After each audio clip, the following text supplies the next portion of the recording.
Yeah, for the U.S. it's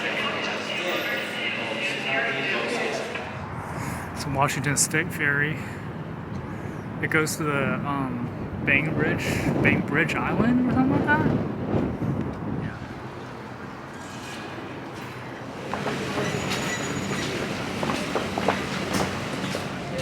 So, if the clearing continues, we might actually get lucky and maybe get some hints of the Olympic Mountains, which have been hiding all day today. I actually do see a little tiny bit of some snow peeking out there way off. Hectic. I know it's annoying, I know it's kind of tough to navigate, but we're actually pretty excited about it.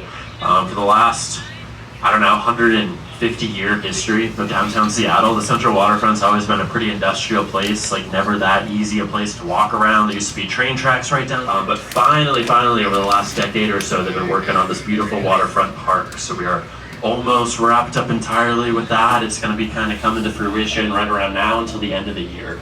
And then the central waterfront of downtown, different neighborhoods, different parks, different parts of the city to get out down by the water, and just different neighborhoods to explore. Seattle's a big city and there's a lot to check out here beyond downtown.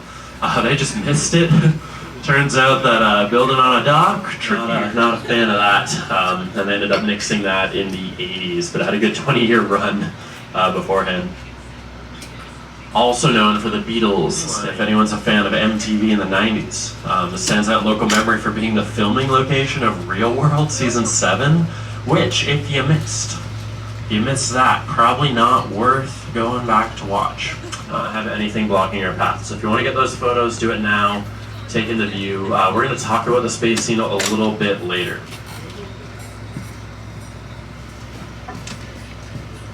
The park there in the foreground. It's pretty cool. Park is a great place to visit the art museum, visit the conservatory of plants from all over the world. There's a cool old observation tower with great views of downtown Seattle. It's just a cool park to check out. But closer to us, we're actually passing Myrtle Edwards Park right now. So again, if you're looking at this red line on the lower half of the vessel, this is actually a bulk carrier ship, and it is loading up, or about to load up, with Seattle's chief export by volume, which is grain. So the grain ship. And when this thing's full, that red line is going to be completely submerged. Many tech companies, headquarters here in Inner Bay.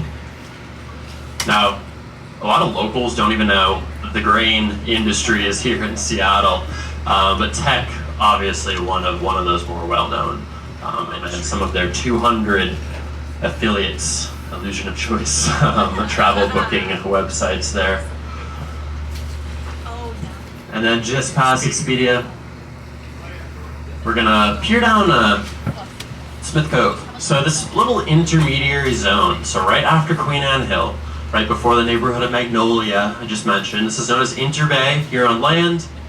In fact, being in Glacial Fjord, dredged out by glaciers during the last ice age.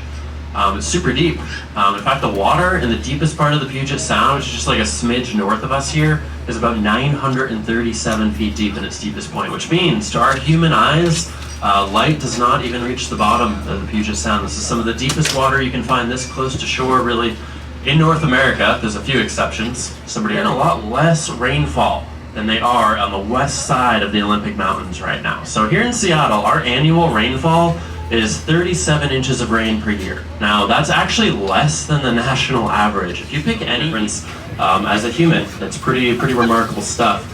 That all said, there's a lot of evidence that goes to different types of sharks that are found here in the Puget Sound. The three biggest ones, though, are the three rare. You would have been right in the year 1962 when it was built for the fair, but no longer. It's actually the 9th tallest building in Seattle today. It was built in Paris for the 1889 World's Fair. Now, not the tallest building, like I said, it's the 9th tallest building. Our actual tallest tower is completely on the opposite side of the skyline. So you can see that black monolithic tower there, completely off to the right. That is the Columbia Tower. That Columbia Tower is 967 feet tall. So set in place by a couple of big airports nearby, like SeaTac.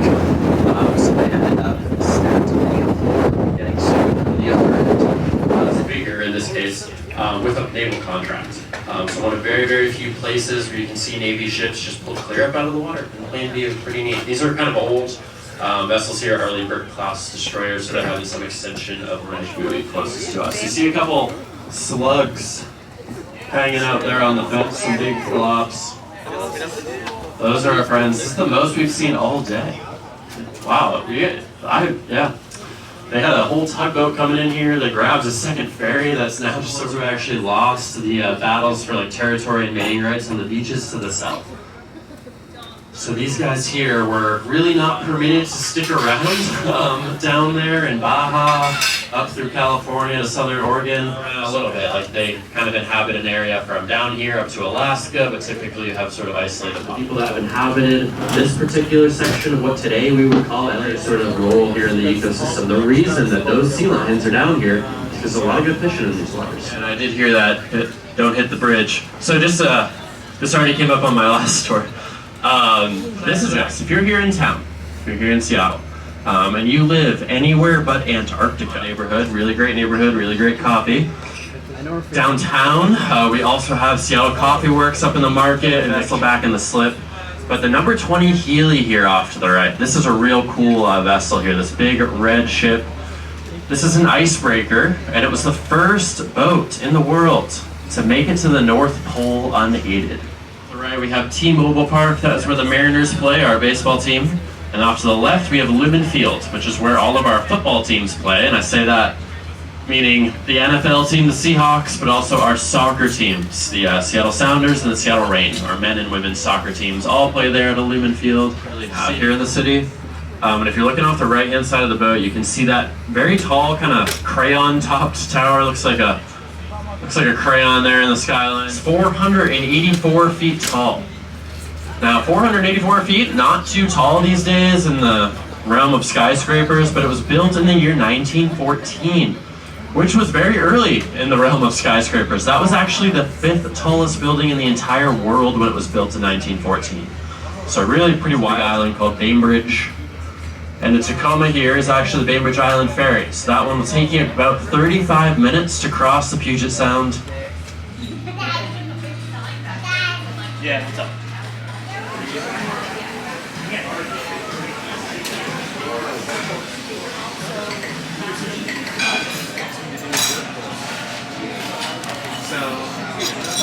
You need anything else right now? Good.